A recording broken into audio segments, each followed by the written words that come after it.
All right, we are going to begin our post-race media availabilities. We're joined with a few guys here. We've got second place winner, Joey Logano in the number 12 Snap-on Ford.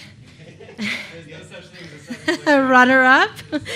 Third place, Brad Keselowski in the Rev Fleetwood Ford. And in 10th place, we have William Byron in the number 9 AXALTA Progressive Powder Coating Inc. Chevrolet. Let's start with you, Joey. You were up front a good majority of that race. Tell us what went on.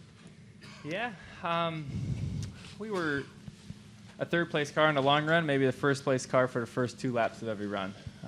So it just depended on the type of race we had. And we had some issues on pit road with the lug nut getting stuck behind the wheel, and we lost a lot of track position. So once we got to third, it kind of went into cruise control to save my stuff to hope for a late race restart, and boom, we had one. I thought, well, this is our chance, and just couldn't accelerate as good as Kyle, and wasn't able to stay with him, which got me too far back. And then Brad and I had a fun battle to the end.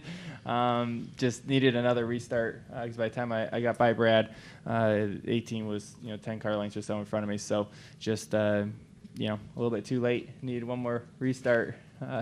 One of those green-white checker things would have been nice, but overall, a first, start on the pole and finish second. Being the second-place winners doesn't always feel good, but overall, I learned some things for tomorrow. Brad, how about you? You were up there as well. Yeah, it was an interesting day. It was nice to get the first stage win and give this team a bonus point for the Owners' Points playoffs. So that was good, but just kind of threw all I had at it, and the Toyotas are just way faster than everybody, so just all I could do to just try to keep up. So was pretty happy. We might not have won the race, but kind of we're racing for first in class there with Joey, and that was fun. So all in all, a fun day here at Watkins Glen. I enjoy running this race. Really like this track, and wish we could have won it, but I don't think that was possible with the discrepancy in cars. And William, how are you feeling about these road courses?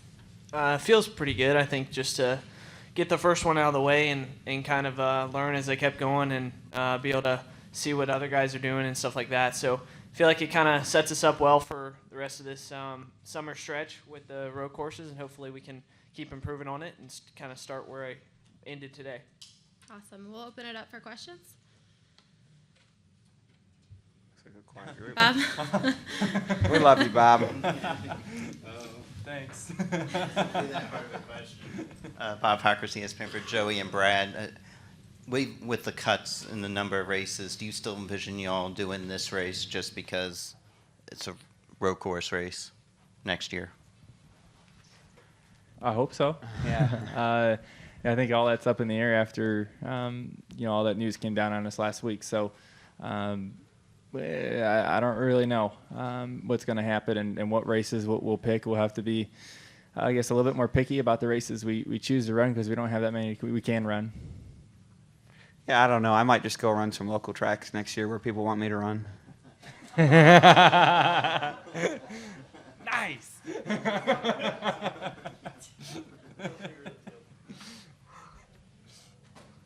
Any other questions? Go ahead, Bob.